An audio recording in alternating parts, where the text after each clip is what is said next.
Welcome on the cosmic atom, the unfeedable fire.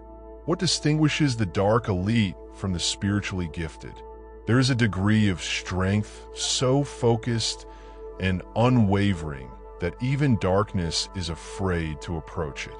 Not because the force is loud or violent, but because it is completely silent. It's the type of presence that doesn't waver. It suffers, but does not beg for light or seek approbation. These are the elite 1% of the dark chosen ones, whom even demons avoid touching. The most horrifying thing about them isn't what they can do. It is what they have become. Click subscribe to this channel to get more deep spiritual lectures. We talk a lot about waking, light, and healing, but we seldom talk about those who went so far into the abyss that they grew resistant to it. Those who sat with every dread, humiliation, and ancestral wound without asking to be rescued. They did not cry out for angels. They did not search for guidance. They became the still spot in the midst of the storm. Darkness fears that quiet the most. You see, devils aren't afraid of light. They have seen light. They understand how to manipulate it. They know how to deceive those who believe they are exceptional, just because they saw a vision or heard a voice during meditation. However, when they encounter one of the elite, someone who no longer needs visions, no longer responds to a claim, and no longer fears death or failure, there's nothing to feed on. There is no vulnerability to provoke. There's no ego to entice. This is why the wealthy are untouchable. Not because they are flawless, but because they are free of illusions. They've torched every mask. They have buried every falsehood. And they wander the world not to be worshipped, but to testify. I recall a particular moment from the 21st day. Isolation. Fast in the high desert. There is no food or interaction, just wind, heat, and eternal solitude. On the 6th night, I felt something, an old presence, nor malicious, nor dramatic, just hungry. It surrounded my tent like a fort, hoping to be believed. It whispered every dread I'd ever felt. It presented fantasies of power, influence, and adulation. All I needed to do was bend slightly. Simply accept that I was amazing. Just agree that I deserve better. Simply acknowledge that my agony was evidence of entitlement. But I did not move. I did not argue. I didn't argue. I just sat. And the energy dissipated because it had nothing to hang on to. That's when I understood.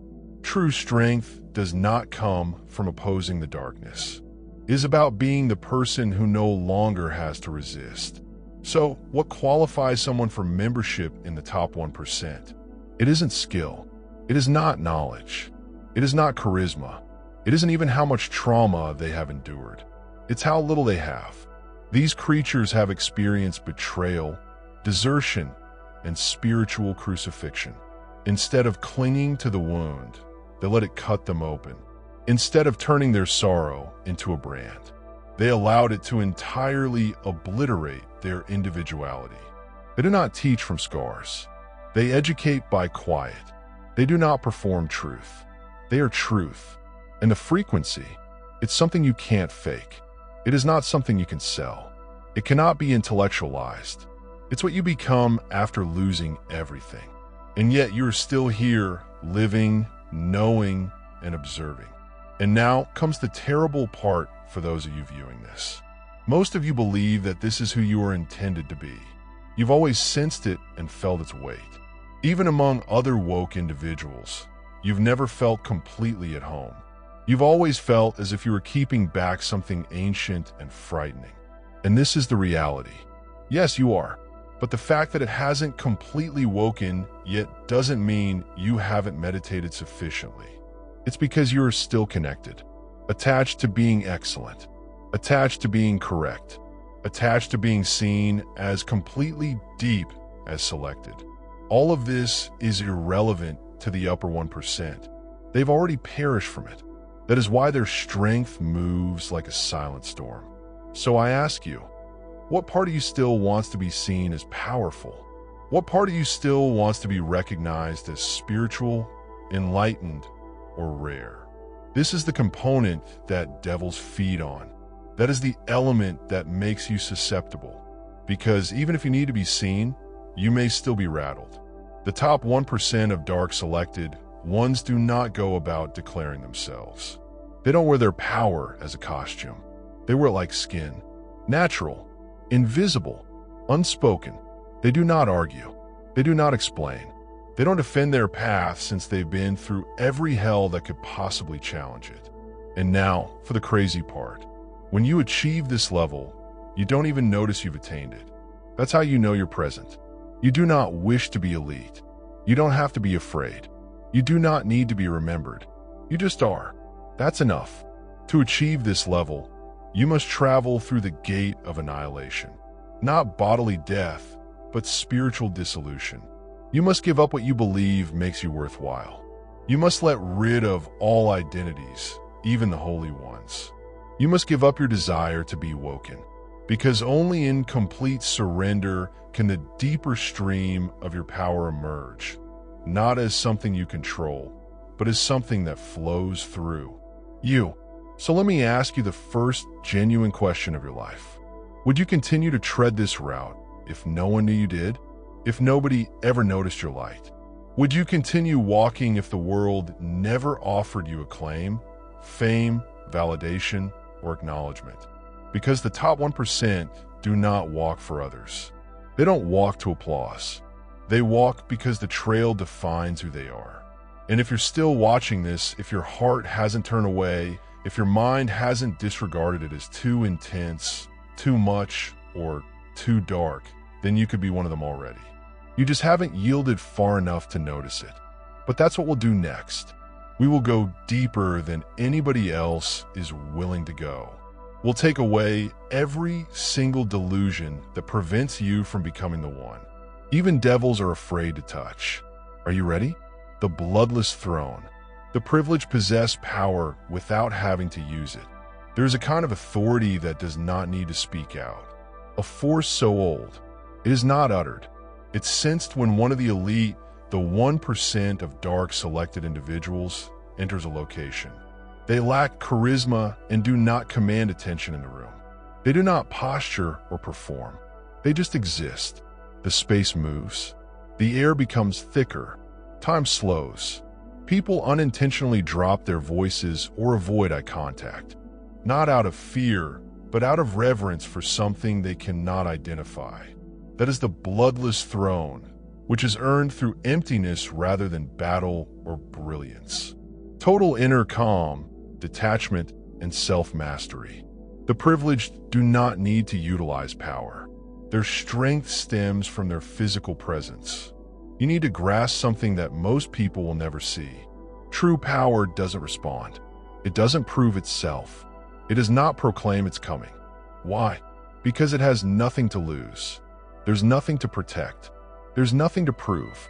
The elite have moved beyond the battlefield, while others continue to strike swords for approval. They've already moved beyond the battle. They don't fight because there's nothing left inside of them that wants to win. That is why darkness does not reach them, because force that does not respond cannot be provoked. And demons, whether energy, emotional, or ancestral, thrive off response. They feed on your need to be seen as correct. You need to protect your individuality and be valued. But what happens when there is no longer a need and you have died? To all of it. That is when you rise to the bloodless throne. I want you to contemplate something extreme. Perhaps the stronger ones aren't the loudest. They may be the ones who do not publish, preach, or perform. Perhaps they've already won since they don't attempt to be understood. They aren't aiming to be followed. They aren't even attempting to educate. They're just being. And in that condition, they alter reality in ways no one can perceive. They can cure people without touching them. They conclude arguments without speaking. They can manipulate timelines with a look. They don't need rituals. They embody the right. They do not need to verify their existence. They've become the environment in which presence emerges. So, how do they get there? They lost everything. Not physically, but internally. They lost the urge to be liked and adored, to be known. They lost the desire to be safe, need to be appreciated, the need to be correct. They went through betrayal without becoming resentful. They strolled through solitude and did not construct barriers. They went undergone spiritual awakening, but did not form an identity around it. They ceased to exist. In that void, they discovered the throne. Not a golden throne, but a seat in the vacuum. A space within where you are not controlled by emotion, cognition, or desire. You're still human, and you still feel.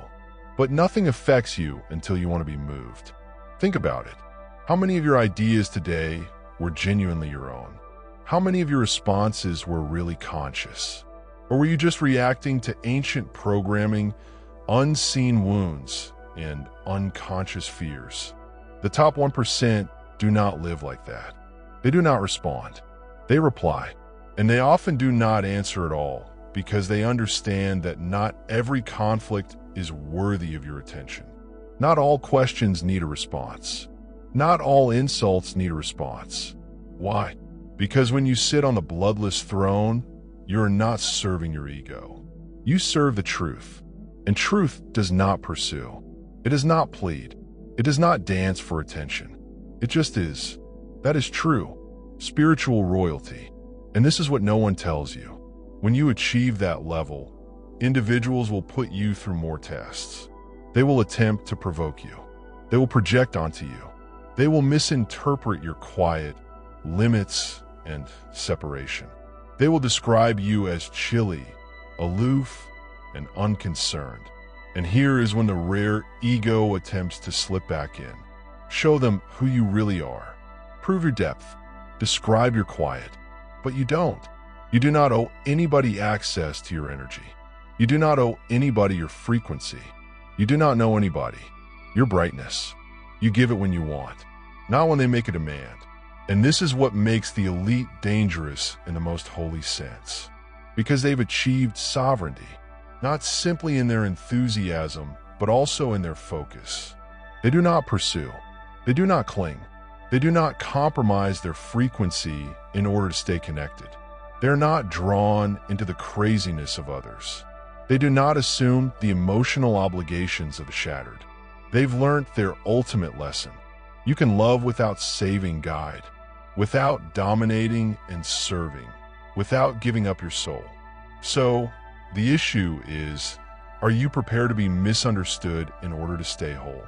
Are you prepared to be seen as excessive, remote, or passionate so that you do not have to diminish your strength in order to be accepted? Because the throne is not for people who want to be loved. It is for those who wish to be free. Being revered does not provide freedom. It stems from not requiring worship. Controlled results do not lead to freedom. It stems from confidence and alignment. And the top 1% have perfected it. They are unfazed by temptation because they have nothing more to prove. They are unaffected by fear since they have already died. The necessary fatalities. They are unimpressed by praise because they understand it is simply another chain. If you need it, they are nevertheless not passive. Rather, they are prepared. They are quiet. They are not terrified. They are just listening. They are really strong. They don't need to dominate, therefore they don't. So what would happen if you let up on the urge to be understood, validated, seen, or saved? What if you stopped trying to earn your spot and instead claimed it? What would happen if you stopped reacting and instead chose? Would you discover your throne? It's already there, waiting. Not in the sky, not in the temple, not with your next download, breakthrough, or spiritual improvement. It is in the quiet that you have been avoiding silence by filling the emptiness. You keep running away. That's where the throne is. The prohibited quiet penetrates the emptiness, where only the exceptional can live. There is quiet. It is so powerful, pure, and absolute that it does not provide serenity. It causes obliteration. Most people believe that quiet is relaxing, providing a reprieve from commotion and a space to rest. However, only the top 1% of the dark selected know the secret. True stillness is when all you believed you were is destroyed. It is not a pause. It is a gateway. And when you walk into it without distraction, identification, or expectation of action, something horrifying and magnificent occurs. You begin to vanish, not physically or emotionally, but spiritually. Your tale, grief, pride, scars, and wisdom. Everything starts to disintegrate, and what remains is not empty. Its presence is pure, unfiltered, unbranded awareness. Most humans cannot live in the environment for long. They grasp for an idea. They grasp for the mantra. They grab for a memory, a title, or a name. But the privileged remain. They sit in the blank, allowing it to swallow them, knowing that this quiet is not death, but rather rebirth. I have sat in such stillness. Not for minutes, not for hours, only for a few days. No light, no sound, no food, no voice, only breath and pulse, and the limitless weight of selflessness. And in that silence, I faced everything I was terrified of. Fear of being forgotten, dread of being misunderstood, dread of being nothing. And suddenly I became nothing. And it was the most powerful moment of my life. Because in that emptiness, I discovered the wellspring of everything. The prohibited quiet is banned not because it is hidden away, but because it frightens the mind. The ego cannot reside there. Even the rare ego, holy ego, spiritual ego, and enlightened identity are annihilated in that area because the emptiness is unconcerned about how many visions you have had. It does not matter how many followers you have. It doesn't matter how much you've healed. It doesn't matter whether you're picked. It just requests one thing. Can you stay motionless enough to vanish? That's the last exam. Because what emerges from that fading is not a better version of yourself. It is a non-version of frequency, a presence, a force that no longer belongs to the individual. It belongs on the field, and once you've achieved it, you'll have a type of power that comes naturally. It stems from being a pure conduit. You do not talk from knowledge. You say the truth. You don't behave based on volition. You make decisions based on alignment. You do not move. Energy. Energy moves. You. This is what the devils dread. Not your light, rituals, or protective charms. They dread those who have gone quiet, who has gone still, who have come up empty. Because nothingness is impenetrable. It cannot be tempted. It cannot be altered. It cannot be provoked. It does not respond. It observes. It observes. It contains. That is what the 1% of dark selected individuals become. Containers for the unfathomable manifestations of that which has no name, face, or form, yet may alter reality at will. But let us be honest. This is not the road that most people choose. Most people crave power over which they have control. Most people seek an awakening that makes them feel unique. Most people desire to be spiritual without having to die. And that's okay. That is their way. But you're still watching. This tells me something. It tells me you've already heard the stillness call. You've already tasted the nothingness. You have already felt odd, pulled towards something you can't describe. A form of archaic memory. A form of hallowed aloneness. Don't run from it. Because of the quiet and vacuum. It's not the end for you. It's the beginning of who you really are. And when you dig deep enough, you'll discover that the last gateway is beyond identity, narrative, and even the idea of being elite or selected. You discover a presence that is large, calm, and dazzling. It does not require a name. It does not need a mission. It does not have to be afraid. It simply is. Everything else falls into place after that. This is where leadership starts. Not from ambition, but from resonance. This is where healing starts. Not from knowledge, but from repetition. This is where actual power starts. Not from accomplishing, but rather from withdrawing. So I ask you one last time. Can you let yourself go? Can you let go of everything, even the holy elements of yourself? Can you let go of being seen as smart, profound, unique, or strong, and instead become the quiet itself? Because there is where the throne really is. Not in the temple, not in the lessons, not in the titles, but in the hole left behind after all is gone. If you can sit, breathe, and love there, you are already a part of the one dot. Not because you've earned it, but because you've depleted enough to accept it. And now the route is clear. No more striving, no more proving, no more performances. Just quiet. It's just presence. Just the truth. The devils will not affect you. Not because you are too powerful, but because you are still welcome to the throne that no one sees. Welcome to the power with no name. Welcome to the stillness which speaks through you. You are already there. Dear viewers, your support through Super Chat and membership is the only source of income that keeps this channel running. If you want me to continue uploading valuable content without delays and to stay motivated in providing you with the best wisdom, I need your help. Every contribution, big or small, makes a huge difference. Feel free to donate and support Pure Wisdom so we can keep growing together. Your generosity keeps this journey alive. If you're enjoying the content on Pure Wisdom and find value in the messages we share, I encourage you to subscribe. Based on the latest analytics, 93.9% of viewers are watching without subscribing.